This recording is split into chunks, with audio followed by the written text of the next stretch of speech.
Hello. If you're watching this, you all know what this is. I'm Ian D. Morris. I'm a historian specialising in early Islamic studies.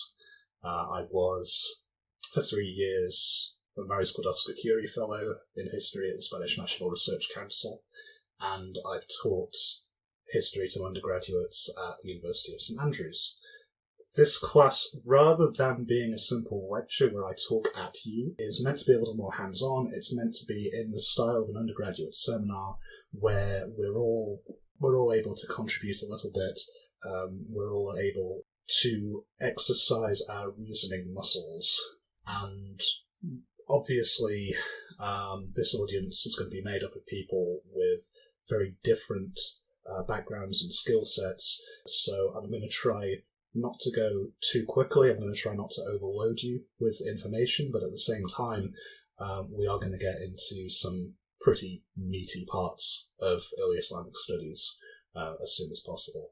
I am very pleased to tell you that I have 2 volunteers to be students on the voice chat for this episode. One is called Taha, and he's in the Netherlands. Taha, can you give an introduction, please? Hi, everyone. I hope you can hear me. I hope you're well. As Ian said, I'm Taha, and I study philosophy in the Netherlands. I don't have much background in early Islamic history, so I'm interested to see how this turns out. Okay, great. Thank you. And we also have Nadira from the UK. Hi. My name is Nadira. I graduated from BA Arabic from SOAS, with a BA in Arabic from SOAS last summer. And I worked in journalism and publishing for a while. And I did a module on something similar to this in undergrad. Cool. And in addition to my 2 very helpful guinea pigs, we have Christopher S. Rose, who is a historian of the modern Middle East. Say hello, Chris. Hello, Chris. No,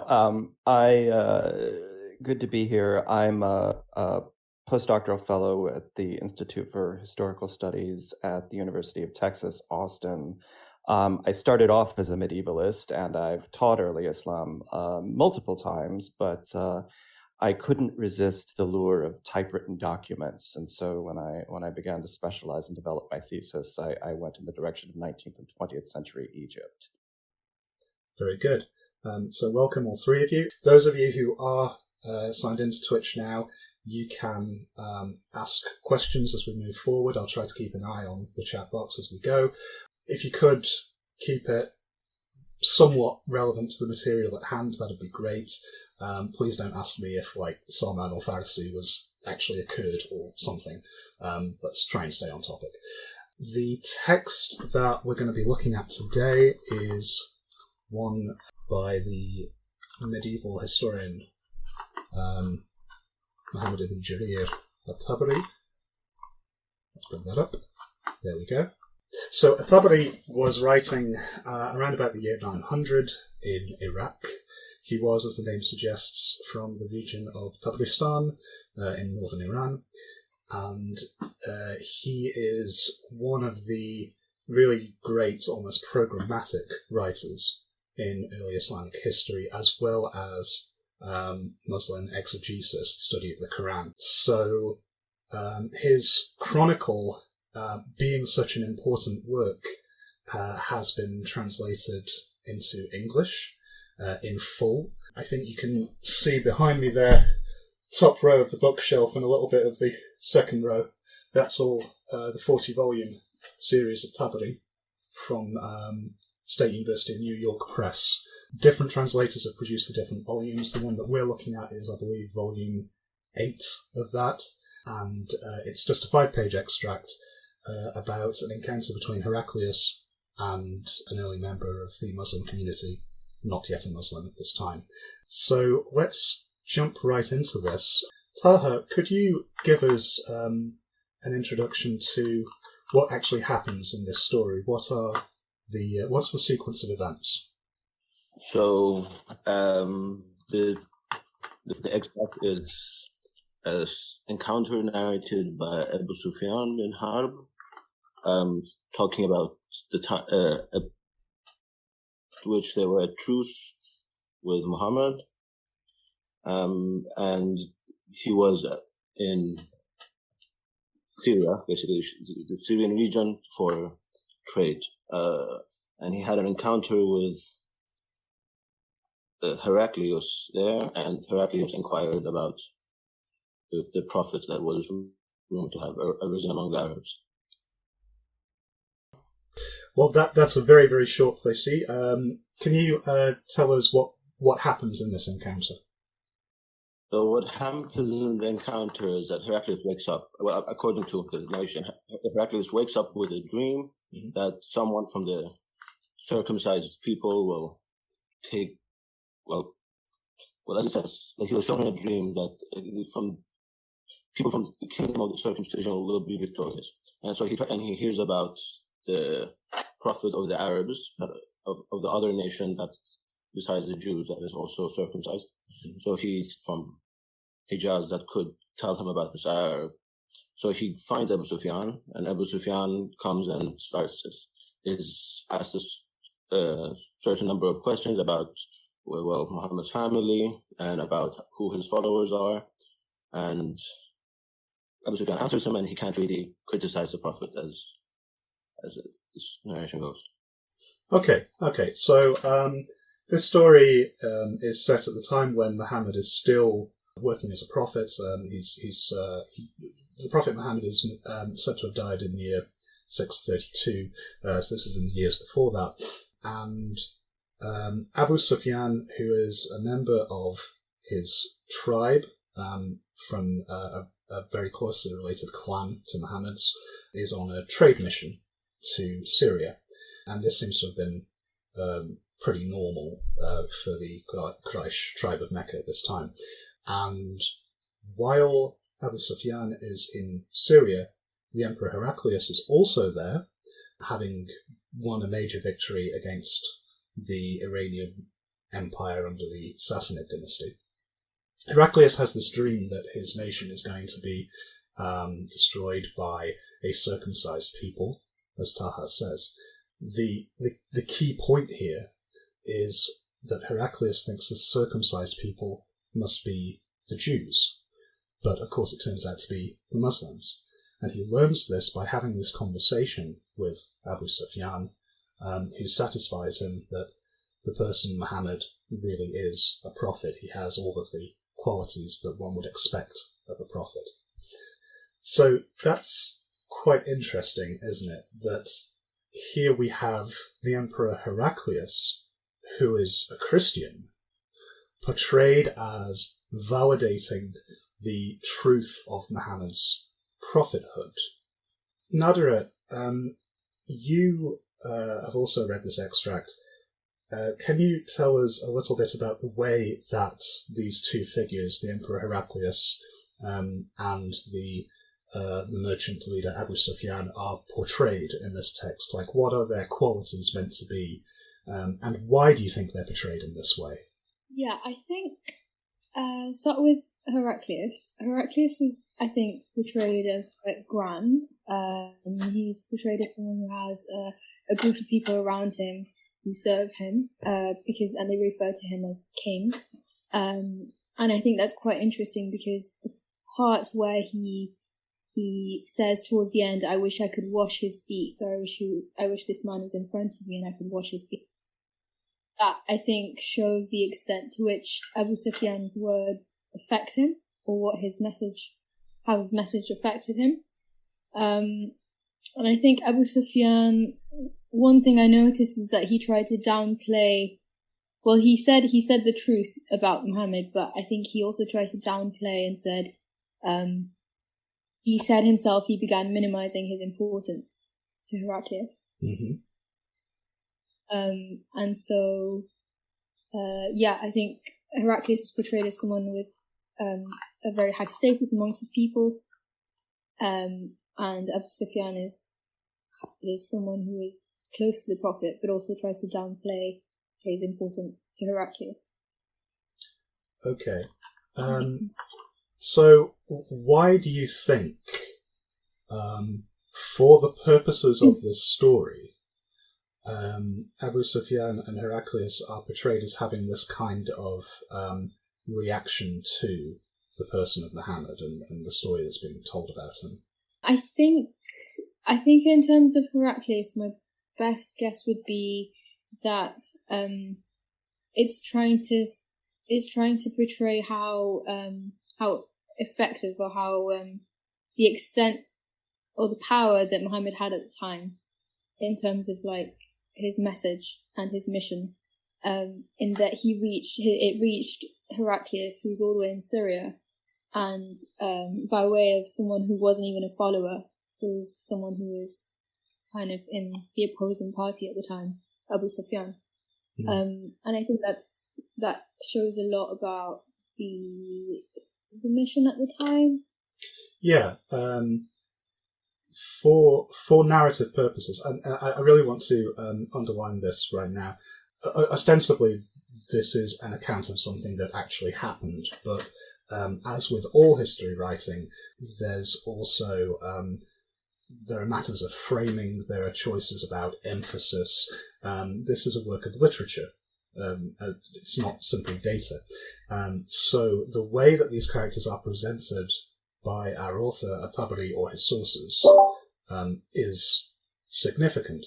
So the fact that we have here the reputation of Muhammad being traced out by two figures who should be ostensibly opposed to him, and yet find it difficult to say a bad thing about him, is really, really important. The point, it seems to me, is to make Muhammad's character so impressive that he is very nearly beyond any kind of censure, even by his enemy at the time, Abu Sufyan, and the great Emperor Heraclius, who knows that this circumcised prophet could pose such a great threat to his kingdom, because he's had this vision. Good, thank you, both of you. I'm going to talk a little bit about the form in which this extract is delivered. Actually, I wonder if Chris could have a stab at this. Chris is familiar with chains of transmission. Why don't you tell us about the first line here, Chris? What's this all about? According to Ibn Hamid, Salama, blah, blah, blah. Right. So this is what is called an isnad, which is the chain of transmission. So basically between Tabari, the historian who is putting this in writing, and Abu Sufyan, who is the one who is reputed to have said the words, you want to know who every person between you and them, who did Abu Sufyan tell the story to, who did he tell the story to, who did he tell the story to? Sometimes it is a she. The idea being here that you can sort of judge the validity or the truthfulness of what's being transmitted based on what you know by all of the people in between yourself or the person who's writing it down and the actual person who related the tale. This is obviously really important, especially when you're transmitting anything that has to do with Muhammad, because you want to be able to know that you have some sort of accurate piece of information that wasn't changed as it was passed along. Yeah. So what we should note here is that the chain of transmission, or isnad, is very, very common in Arabic historiography. And what we're seeing here, a report, usually a fairly short report, sometimes as little as a paragraph, sometimes a few pages, is licensed with a chain of transmission that may not always go back to an eyewitness, but at least should go back to a teacher or somebody that this scholar has read and that he's copying the story from. And these blocks of text licensed with chains of transmission are the basic building blocks of the Arabic historical tradition at large. Even when we have collections of poetry. For example, what normally happens is the poems are contextualized with a story about why this poem was composed in the first place, and that story is licensed with a chain of transmission. So quite often we can say a great deal about texts that no longer exist in full, books that have disappeared, but which survive in extracts for us today. And people who work in digital humanities are doing fantastic work at reconstructing lost chronicles by figures like al-Tabari, because we have so much of this material that has been transmitted through al-Tabari and other chroniclers whose works have survived. And even when there are big gaps between those extracts, we have a rough idea of what probably was there.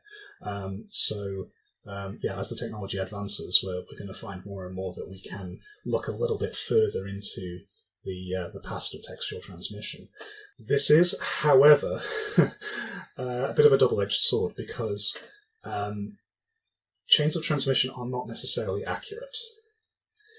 And we don't want to get too deeply into this problem in this class, but it is worth pointing out that where work has been done, studying chains of transmission for similar reports, we find this phenomenon where chains seem to have been extended to take them further and further back in time. So a story that was originally attributed to a figure in the early 8th century is then reattributed to a figure in the generation before, perhaps someone who was known to have been a teacher of that first figure, and then a little bit further, and finally it's an eyewitness to something that the prophet himself said. The question in this case is, do we believe that this chain of transmission is accurate? Or, to be a little more finicky, how far back do we think this chain can be held to be reliable? At what point do we say, yeah, okay, probably this person did write down an account like this, but it's hard to know whether it came from the generation before. So the way that this chain starts, Ibn Humayd from Salama, from Muhammad ibn Ishaq, is extremely common for reports from al-Tabari. Muhammad ibn Ishaq is, of course, the author of the famous Seerah of the Prophet, but he also wrote other works that have survived in extracts or that are considered to be totally lost. And he was writing in the first half of the 8th century. So that's considerably before al-Tabari, who's writing around the year 900. And Muhammad's source, ostensibly, is this guy Ibn Shihab az-Zuhri, who was a famous Muslim scholar working at the Umayyad court. He was a tutor to Umayyad princes, and he was a jurist who gave legal opinions. And Zuhri is quite often given as an authority for reports about early Islam, some of which may well be credible, if not necessarily authentic, but others are most certainly fraudulent.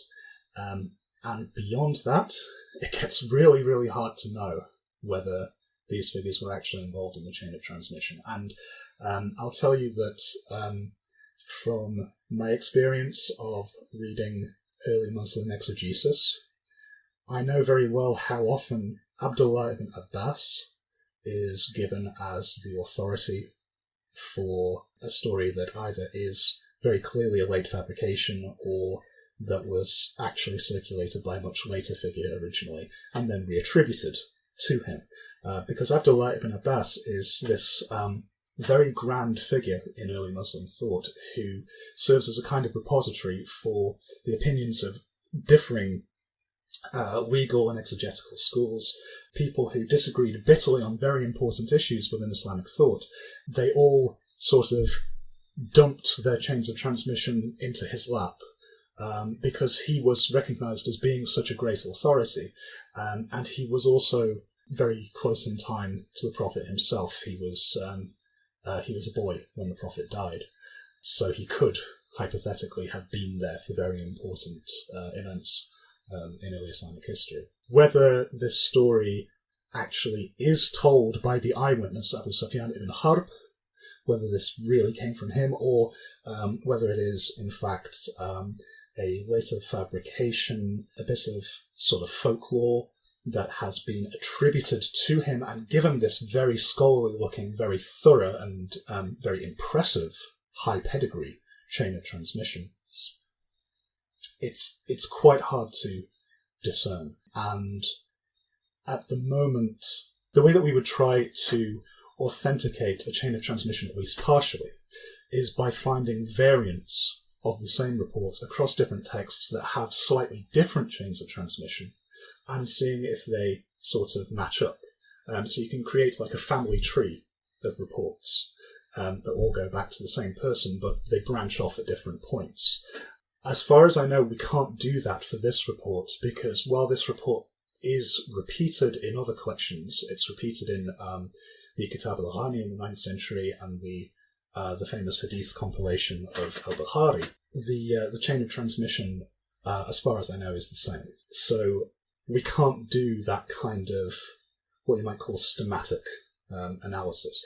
I'm going to get into the technical details of how we do isnad criticism another time, but for the time being, it's just worth pointing out this chain of transmission, functionally, it looks very similar to when an academic puts a footnote and says, this is my source for such and such a fact. Because then other academics reading that work can follow the footnote, they can go to the library, find this particular book or article, and they can read for themselves where the fact came from. They can say, okay, yeah, well, I believe this. But because chains of transmission deal with texts that have disappeared, or even with oral accounts that were never transcribed elsewhere, it can be really, really difficult to prove whether the chains of transmission are accurate. So a chain of transmission serves rhetorically as a way to give the impression of authority to a story. But that impression is not necessarily backed up by historical fact. And that's something we've got to be very cautious about. Something else we should note going into an extract like this is we're reading it in English. And the text was not written in English, obviously. It was written in Arabic. It was written in a classical form of Arabic. And if we scroll down, these numbers in brackets on the side there, these tell us what page to go to. That's cut off, but it says 1562. What page to go to in the original edition in Arabic. So we can see it for ourselves. And if you go to the early pages of the translated text that you're reading, normally there'll be an introduction there that will tell you which edition or editions have been used to translate from. But this raises another interesting question. You're reading a translation which is necessarily an interpretation. Translations are never perfect. In fact, some people's translations will look radically different from each other. And this translation is itself an interpretation of a text in Arabic that has been edited by someone from one or more surviving manuscripts. And there will be holes in those manuscripts and there will be spelling mistakes. And sometimes the manuscripts will have actually quite different portions of text where things have been garbled, omitted, added in, what have you. So you're not reading what al-Tabari wrote, not by a long shot. You're reading an interpretation of very often a copy of a copy of a copy of something that al-Tabari wrote. How do we know that this is actually information from around about the year 900? On the face of it should be, because it's under the name al-Tabari, but it's really hard to know for certain. And again, as technology is improving, we're getting to the point where historians can look at the original manuscripts online There's a huge amount of digitization going on that allows you to do that. And this is obviously very, very welcome, but it still only takes you so far into the past. Manuscripts for early medieval texts are often centuries after when they're supposed to have been written, because, as I say, they're copies of copies of copies. Fortunately, because the Arabic tradition has left so many books to us, and we have so many variants of the same stories scattered across different works, we can be very, very confident that this account genuinely was circulating in the 9th century, because versions of this account that are very similar are embedded in all sorts of different places. This is the benefit that we have as Arabists that people in regions like Western Europe at the same time do not have. All right, I'm going to get into some commentary now. The story begins with Abu Sufyan saying that he travelled up into Syria on a merchant delegation. And at this time, the Emperor Heraclius had won a victory over the Persians. This was the last, and I think the most devastating, of all the great wars of late antiquity between the Byzantine Empire and the Sasanian Empire of Iran. It was catastrophic for the Byzantines. The Persians looked set at one point to roll over the entire western portion of the Byzantine Empire. They looked set to conquer Egypt and Syria, including Jerusalem. And when they were in Jerusalem, the Persians took what was thought to be the true cross on which Jesus had been crucified. So this was a massive symbolic loss. Heraclius is regarded as such a great emperor by history because he managed to reverse this war completely. He managed to march across the north of the Persian Empire, if I remember correctly, and sort of hit them in the rear. And the Persians agreed to a truce that restored the boundaries to where they had been more or less before the war had begun. And he returned the true cross to Jerusalem. So this was a really important symbolic victory for Christianity, for organised Christianity, state Christianity. It also gives you an idea of the world into which Islam was born. The idea of jihad as something that we wage militarily, fi sabilillah, in the path of God, is not new. This is something that people do in late antiquity. Concepts of, I mean, they didn't necessarily call it holy war, that's really a modern turn of phrase, but the idea that you can be a soldier for God was extremely widespread in late antiquity. And Islam was born into a world where this conflict between two state religions, Christianity and Zoroastrianism, had reached fever pitch. It's no surprise that the Persian-Byzantine War is actually mentioned in the Quran. So we're told that the Emperor Heraclius visited Jerusalem to celebrate his great victory, and it was there that he had this dream. He dreamt that his nation would be brought low by a circumcised people. What is really interesting about this account is a dream like this is reported outside of Arabic, outside of Islamic sources, and earlier than Islamic sources. In fact, it's reported as early as the 660s in Francia, the Kingdom of the Franks, in what is now Western and Central Europe, in the Chronicle of Fredegar. So this was a Latin chronicle written by and for Christians on the other side of the Mediterranean. And it is the same dream. Heraclius dreams that he will be brought low by a circumcised people. He thinks it's going to be the Jews, but it turns out it's the Muslims. And what seems to have happened here is there was a persecution of Jewish people on the eve of Islam in the Christian lands, one that is not particularly well documented. There's an article by Thomas McMaster, who's at the University of Edinburgh. If you're really interested in Heraclius' dream, you should definitely look that up, where he makes this argument that Jews were being persecuted in Byzantine lands when Islam first left Arabia and started conquering Palestine and Iraq. And because the Jews were being persecuted on the eve of this conquest by another circumcised people, there was obviously a sort of thematic overlap here. And authors seem to have understood that there was a sort of irony in that the Byzantines had spent so much time trampling the Jews, seeing them as an existential threat, that they failed to see a different but somehow related religion coming along and being the real threat.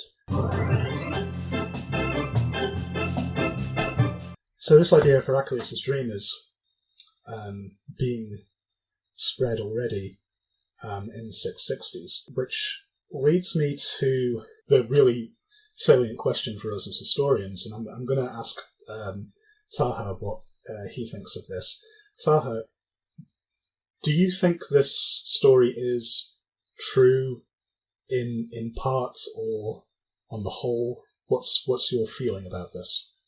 So what you said about Francia earlier and the story being narrated there as well, made me think that there must be some truth to it. Okay. But I don't really know. Okay. So you think there's maybe some truth to Heraclius actually having a vision of the future? Do you think that's likely? Well, it's not just that he would have a vision of the future. He could have just had a dream that he was worried about and was interpreted in the context of the politics of the time. Doesn't mean his dream was actually prophecy.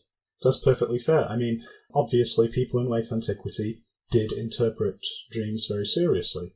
And it's not beyond the realm of possibility that Heraclius did have a dream that turned out to be somehow vindicated, and that this became a staple of late antique historical literature. Yeah. On the other hand, there is a certain parallel between this story and I guess what occurs in other stories of prophets like Moses and Jesus, that there's always a dream coming beforehand about certain people overtaking the authority. I don't know if you understand what I mean. Yeah. So that might also indicate it being fabricated as part of a genre. But yeah, these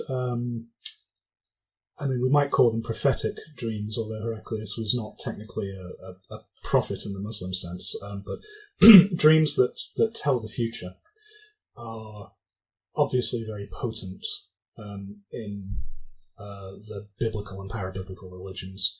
And whether or not Heraclius actually had a dream like this, the idea that he had this dream means that he was somehow favoured by God. He had been given this forewarning, and it feeds into the idea of Heraclius as a particularly wise and gifted and celebrated ruler.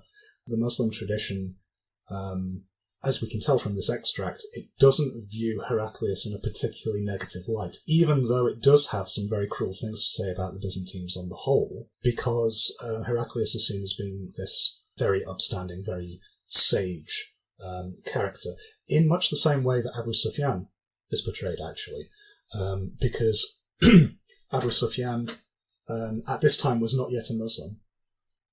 He did convert, but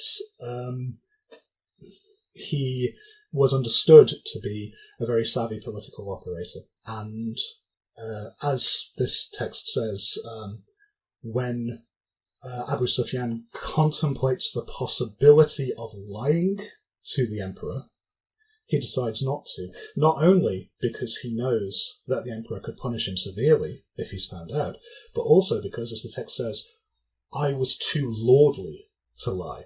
And I don't think that's sarcasm. I think this is genuinely how the author understands the character of Abu Sufyan. This is somebody who lying is just not part of his character.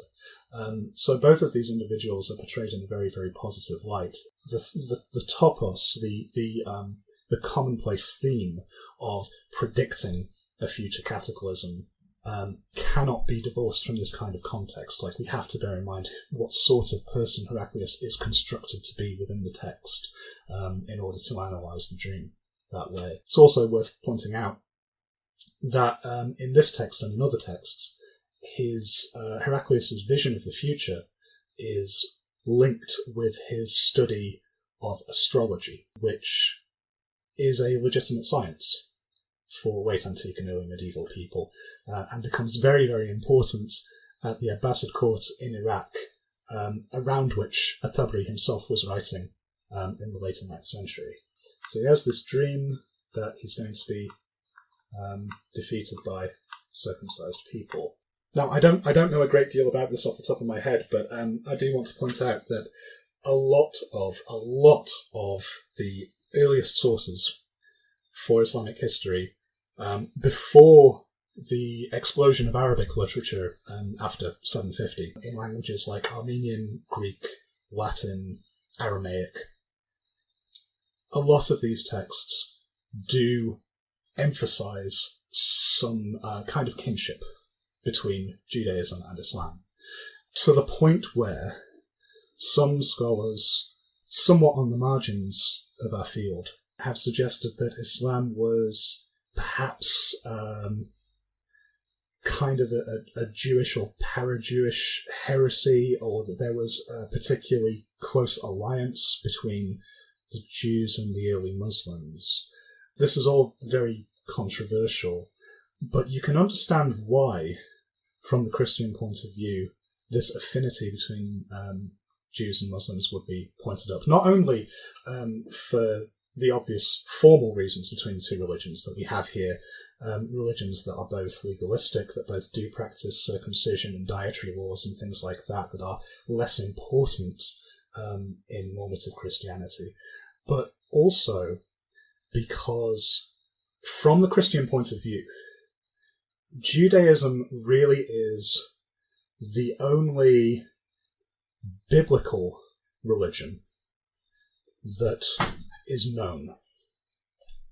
And when Muslims are telling stories that sound very familiar to Christians and saying, we are descended from the prophet Abraham, and we respect all of these prophets from the Old Testament and so on, Christians are going to say, well, that sounds very, very much like Judaism, doesn't it? It is somehow related to Christianity, but it's wrong from the Christian point of view. And so these Muslims, they might be called pagans, and sometimes they are, but more often I think they are compared to the Jews because the Christians just don't really have any other kind of frame of reference. This also has a very unpleasant sort of political corollary, which is the Jews are very often seen by late antique Christians as being kind of the enemy within. They are tolerated, not always, not evenly, but they are tolerated in a way that pagans are not. And there is a sense that the Jews could well be agents within the kingdom that could bring us all down, which is why occasionally you do have these bouts of oppression and forced baptism, conversion to Christianity, like the one that seems to have been happening in the empire at the eve of Islam. And from the Christian point of view, you can imagine the sort of trauma that comes from trying to suppress the enemy within Judaism, and then suddenly having a second kind of Judaism sweeping in from the fringes militarily. So the comparison between Jews and Muslims is not necessarily a friendly one. When I was reading this, I wondered about the intended audience, for the simple reason that it does employ quite a bit of Christian imagery. And it started to remind me of that sort of 700s, 800s point at which you had Christian polemicists, mostly in Iraq and Syria, writing against Islam, and then Muslim apologists writing in response to them. Because, the story begins with Heraclius going to reclaim the Great Cross, which is, of course, a relic of Jesus, who in the Islamic worldview is a prophet of God. And it ends with him offering to wash Muhammad's feet, which again is it's pulled from the New Testament. And so I almost wondered if the story had been transformed a bit before it reached Tabari, and that was the version that he wrote down. Okay, that's interesting. I mean, obviously, we want to go and look at the non-Islamic versions of this story, wouldn't we? But I don't really see how a non-Muslim would tolerate the idea of a Christian emperor washing the feet of a prophet. Like, yes, this is clearly a biblical topos with a very Christian hue, but I don't know how straightforward that co-optation would be. Yeah, this is what made me think of the apologia process. It's sort of a, look, the Christian emperor recognized Muhammad's prophethood, why don't you, sort of thing. Yeah. No, this is something that we find elsewhere in the Muslim tradition as well, a figure who is seen as being certainly non-Muslim, but representative of a non-Muslim theological tradition, who confirms the authenticity of Muhammad's prophethood. Famously, the monk Bahira, who Muhammad is supposed to have met when he was a boy or a young man, and this monk examined Muhammad for the signs of prophethood, and he said, yeah, this boy is going to grow up to be a prophet. And he was saying this as a Christian monk, and the point is, well, look, even your Christian monks agree that Muhammad is a prophet. And we've got different versions of this story where the person who is making that judgment is a Jewish rabbi, or even a pagan Arab soothsayer. So yeah, the fact that this is Heraclius, the head of the Christian political world, who is offering to wash the feet of this new prophet in a subversion of biblical expectations, is really, really potent. It's a way of emphasizing everyone really does know that this man is a prophet. Some of you are just choosing to deny it, is the thing. I've got a comment here that I should read.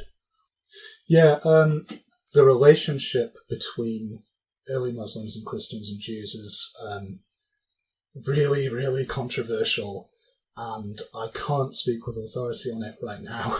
You've got, on the one extreme, like Fred Donner and his thesis that the early Muslims didn't see themselves as a new religion, and that actually you've got this sort of ecumenical biblicist movement that only later hardens along sectarian lines and falls apart. And people, on the other hand, who point to verses like this in the Quran that have been put in the chat, will say, well, look, the Quran is full of polemics against Christians and Jews and other groups whose identity is a little vaguer. So it's hard to say that this really, really polemical sectarian text is indicative of an ecumenical movement where different sects are working together in a common cause.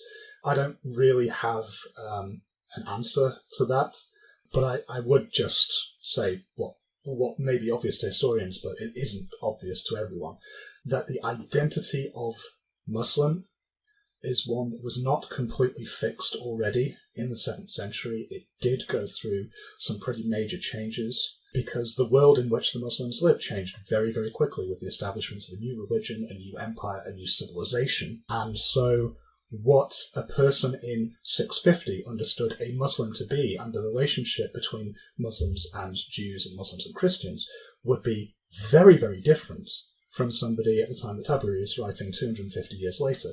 That's simply inescapable. Yeah. So we've got this back and forth between Heraclius and Abu Sufyan. Heraclius is probing him, asking him about the Prophet's lineage, asking him if anybody has ever followed him and then fallen away from him.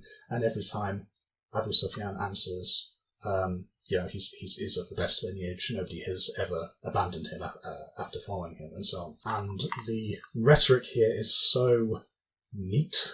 Proposal, answer, proposal, answer, proposal, answer.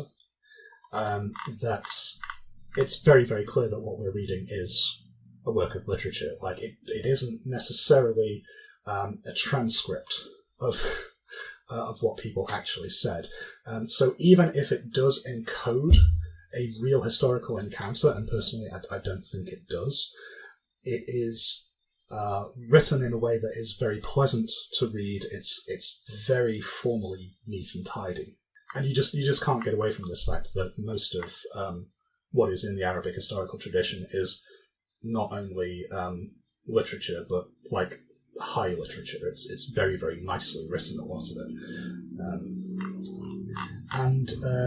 When Heraclius is satisfied that, yes, this person is a prophet, Muhammad is a prophet, according to everything that he's heard, Abu Sufyan says to his companions, "Now the kings of the Greeks fear him in their domain in Syria." This is an interesting bit of historical miscellany. If you follow the footnote there, footnote 442 says, in Arabic, the term for Greeks is Banu Asfar, sons of yellow. Arabic uses colours to describe skin in the way that we do in English, except it uses different colours to mean different sort of complexions. So it'll call people yellow skins or red skins or brown skins or whatever. And these do not necessarily line up with the way that we've historically used those terms in English. So there's this very silly idea that early medieval Muslims actually reached the Americas because we have an Arabic text where people are said to have sailed west from Morocco or wherever, and they found islands where people were red of skin. And modern English-speaking writers have said, well, look, these are, red-skinned people. They must be Native Americans because that's the term that we use in English. This is nonsense, of course. Red-skinned peoples may just as well be Iranian in the Arabic historical tradition. Are they talking perhaps about the Canary Isles or somewhere like that?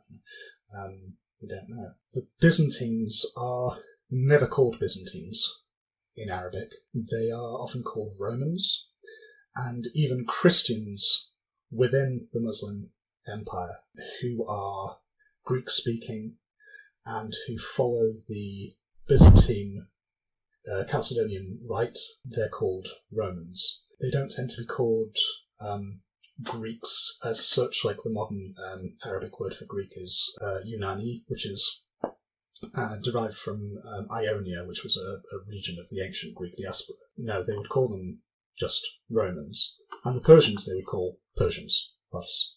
But again, it's worth just sort of underlining here that the categories that we impose on our translations in order to make them comprehensible to a modern English-speaking audience are not the same categories as those that would be used by medieval writers. And the best way to really understand the connotations of what the medieval Arabic writers are saying is, unfortunately, to study Arabic and go to the source, if you can. Last of all, Heraclius, after this encounter with Abu Sufyan, is supposed to have received a letter from Muhammad, where Muhammad invites him to convert. And I'd like to ask at this point, Nadira, if you are there, do you think it is likely or plausible that a letter like this actually was sent? What's your feeling about this? I think it is likely that a letter was sent. I'm not sure who Dihya bin Khalifa al-Kalbi is and how reliable it is that he was the one that took the letter across. But I mean, at the time, from what I know of like the early Islamic, the mission in the early days is that Muhammad was sending out letters to a lot of rulers around Arabia and around in the lands surrounding Arabia. Mm-hmm. So I would believe that a letter was sent. And I think the general like historical context of this extract is believable. Like I can believe that Abu Sufyan went to Syria on for trade, and that Heraclius was there and all that stuff. I think the details maybe of the letter might not be. So the translation of after to proceed, submit yourself might be somewhat questionable. But I could believe that a letter was sent. Yeah. indeed, Muhammad is supposed to have sent a number of letters to world rulers. Some of these letters are meant to survive in documentary form, but they don't. If you go on Google and sort of look up, Muhammad's letters to whoever, the Persian emperor, the Byzantine emperor, you'll find pictures that are supposed to be like papyri with 7th century Arabic script on them. And these are not very convincing forgeries, and some of them are just blatantly photoshopped even. But, in itself, that's not particularly surprising that these letters won't survive, because it is very unusual, actually, for letters to survive unless great care has been kept to preserve them somehow, to build archives and keep them. So the question is, could the text of these letters be somehow preserved in the Arabic historical tradition? My question would be, how do you think this letter got into the text? I'm going to ask Nadira again to sort of speculate on this. Like, how did the text of this letter get into Tabari's chronicle? I mean, given that he thinks, so I'm just looking at the Isnad. I'm not sure, but don't you think at the time, I mean, even if there were letters that were sent, and we're saying they wouldn't have survived until our time now, Tabari was closer to the time the letters would have been sent, so wouldn't they have survived that long? At least the 200, 300 years between him and the time that's being spoken about in the text? I don't know if that's a long shot, but it's my best guess. Well, I mean, you make a very good point, which is Tabari is closer in time. It is entirely possible that papyri that have perished since Tabari's time still existed at that time, that dated back genuinely to Muhammad's period. But again, what we have to do as historians is ask about pathways of transmission for information. Consider that this letter was sent to the Byzantine emperor, let's say, while he was in Syria. Where would it have been kept? Do we know of any archives? I mean, I'm not asking you to answer this, Nadira, because you haven't done this research, but I'm just sort of asking like out loud. Where would this letter have been kept, and for what purpose? So something that would be really useful for us is to know, was there in fact an official archive of Byzantine letters? And do we have other evidence that letters that were sent to the Byzantines from, at the time, fairly minor provincial rulers on the frontier of the empire were stored, kept for safekeeping? I don't think that's the case. The best case, it seems to me, is that a sort of a copy of the letter would have been kept on the Muslim side. But again, it's not clear that there was a system set up to store these letters away. And I don't want to be too sort of catastrophist about this, because we do have letters and official proclamations, documents, treaties that have been preserved in Tabari's Chronicle and elsewhere, which we think are probably pretty authentic. Most famously, what's called the Constitution of Medina, which was the treaty between the various parties at Medina when Muhammad arrived there and was building his polity there. The Constitution of Medina is unusual because it is full of terms of phrase and categories for different groups in Medina that did not make sense to the medieval authors when they were copying it down. So it's full of what we call archaisms. It looks much older than the medieval chronicles that it's embedded into. And we also find really cool developments from the Constitution of Medina where certain stipulations in that text have been extracted from it, turned into hadiths that are then reattributed to to figures like Ali and other members of the early Muslim community, or they're given a new significance. And that, again, suggests that this text was circulating for quite a long time, and it had sort of filtered through this process of re-oralization and reintegration into the chronicle tradition. My point is, looking at a letter like this, we should ask, is there anything here that suggests to us that this is a very archaic letter? Are there any telltale signs that somebody from Tabari's generation, or the generations immediately before Tabari, could not have written something like this? And I'm not going to answer that because I don't really know the answer, but it is worth thinking about. One curious point here in this letter is when it says, if you, the emperor, fail to convert to Islam, to submit, then the sin of the husbandman shall be upon you. And again, note 445, if you look down, the editor here doesn't know what this refers to, thinks that it might have something to do with a parable from the New Testament, where the husbandmen are basically tenant farmers. And the story goes, this parable that Jesus tells, goes that a landlord lets out his land to some tenant farmers, but they don't take very good care of it, and they attack his representatives when he comes to get rent from them. So, of course, he refuses to let it to them anymore, and he finds new tenant farmers who will respect the terms of their agreement.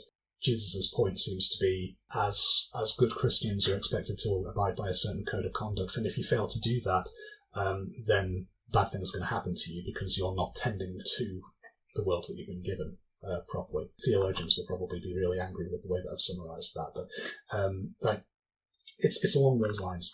I actually think it's something else, because the word for husbandmen or farmers here is akarun. This word is used rather like the word arusiyun, heretics, a word taken from Greek, to refer to possibly pagans, but certainly non-Muslims, provincial non-Muslims, in places like Iraq and Syria. So I think this could be possibly a way into dating the text. Like, do we have a phenomenon of people being called a karun in a negative light? And again, I don't know about this. I know that Suleiman Bashir has written an article about this, but I've not really looked into it. We've got some comments that I should have a look at. Yeah, Hassan says the letter's absolutely fictitious. I agree. It's not impossible that Muhammad did send letters out and that there is some truth to that tradition, but it's whether the substance of those letters has actually survived in the chronicles is doubtful. Okay, that's interesting. Hassan points out that Abu Sufyan is the patriarch of the Umayyad clan, and the Umayyad clan, after Muhammad's death, becomes the ruling dynasty of the Muslim Empire. So, in this sense, the Umayyad caliphs are positioned as the heirs of both Muhammad and Heraclius, that they stand at the interface between these two kingdoms, if you like. That's a really interesting point, and it's one that I've not considered, so thank you for that. Someone else asks about other stories about Heraclius after this one. I don't know, but I can tell you that this translation, the translation of this volume, is available online. You can get a preview of it on Google Books, and you can also get a PDF of it on places like archive.org. I do not endorse piracy, but I acknowledge that it exists, and that some of you may not be in a position to spend huge amounts of money on your own books. So, side note, one of the advantages of early Islamic studies over other fields of history is because it is a field that is of so much interest to so many people for obvious reasons. There are 1.5 billion Muslims in the world. This period of history is extremely important to many of us. There has been a huge effort to digitize and to distribute online texts in Arabic, but also in English, relating to early Islamic studies. So it's relatively easy to find important sources that have been translated if you know where to look. But I'm not going to tell you how to do that because I don't want to be kicked off Twitch. I don't really know what you mean by the Schurler approach to determining authenticity. What I would say is that we can do source criticism that tells us about the sort of I know who Gregor Schurler is, but I'm not familiar with like his particular method as opposed to anybody else's. But sort of source criticism can be done when we have a decent spread of evidence, where we've got different versions of the same story that have significant differences in them, and that maybe have significant differences also in the chain of transmission. And then we can say, okay, between these differences, which seem to be the more archaic, things like that. When the texts are quite closely aligned, when the differences between the extracts are very small, it's quite hard to do that. So I don't really have anything else to say about that. If anybody has done that kind of work on this particular extract, I haven't seen it. People that I know have commented on this extract include Thomas McMaster, whom I've mentioned, who connects it to the Chronicle of Fredegar, and El-Sheikh, Nadia Maria El-Sheikh, who's very interested in Byzantine-Muslim relations, and she's written about this extract in her book on Byzantium and the Arabs, and before that in an article that you can find on JSTOR if you do some savvy keyword searching. So if you're interested in sort of following up and seeing what other scholars have said about this extract, that's pretty easy to do. But yeah, I think we've covered a pretty large amount of ground. Chris, have you got any further thoughts, things that you've been dying to tell us? No. Okay. Well, that bodes well, because it means that I'm not missing something really, really obvious. Taha, any final questions or comments? Anything you want to disagree with me on? I mean, I also, another thing I found interesting with the original narration from Abu Sufyan is that although it's basically sandwiched between two claims that the Muslims are going to take over the Byzantine Empire, it doesn't seem like it's the conclusion of what Heraclius says. I mean, right after Abu Sufyan says Heraclius said, I would wash his feet, Abu Sufyan goes out and concludes that the Greeks are scared of him, which I don't want to take back the conversation. I think it's already been covered, but that's another aspect of it which makes me suspicious about his veracity, even though there seems to be comments that I'm not interested in that topic. Nadra, any other final thoughts? Nothing that I'm gonna disagree on. I found it super interesting, and it's looking at this kind of text from a historical perspective and looking at it as a piece of literature, as you mentioned, analytically again. It was quite refreshing. So thank you. Okay, good. Well, thank you. Thank you, all three of you, Chris, Taha, and Nadra, for joining me. This is a very difficult format to work in for the first time. Normally with my seminars when I'm teaching undergrads, there'll be a lot more interactivity. I'll give undergrads activities to do. Whether I'll be able to sort out something like that, so there's less of me talking and more of you people in the chat contributing, I don't know, but hopefully we can figure this out at a future date. I've really enjoyed this, and if you have as well, please let me know. Thank you. Yeah, if there is interest in doing something like this again, then we will do, and we'll get a little more. I mean, somebody has asked here that the discussion this time has been mostly about veracity or authenticity of the narrative. Is this what historical criticism is mostly concerned with? Which is, that's a perfectly fair question. I mean, I wanted to get into that in a really big way with this first session because that is the assumption that most students make when they approach medieval texts for the first time is that they are either true or false. And so they look for bias. And if the text is not biased, then, yeah, it's probably true. And actually, medieval historians, for the most part, don't look at these sources in that way. They recognise that there's a degree of fictionalization, pretty much always. So the question is, well, what are these texts trying to tell us? What is the message here? Why would this author choose to convey this kind of message to that particular audience? Stuff like that. So we can certainly get into some other kind of analytical frameworks within historical studies. I myself have recently submitted an article to the journal Historical Materialism, which is, as the name suggests, very materialist, where I try to use the Arabic historical tradition to argue about the economic conditions and the structure of society of West Arabia at the dawn of Islam, which is very, very different from the kind of discussion that we've had today. So something like that in the future may be an interesting change of pace. I'll have a think about it. I think this seems like a pretty decent stopping point. Thank you so much, everyone who's joined us live. Thanks again to my 3 guinea pigs. I'm extremely grateful to all of you. It's really brave of you to come on like this. And yeah, I hope to see you again soon. Okay. Smack my mic on the way out. Very professional.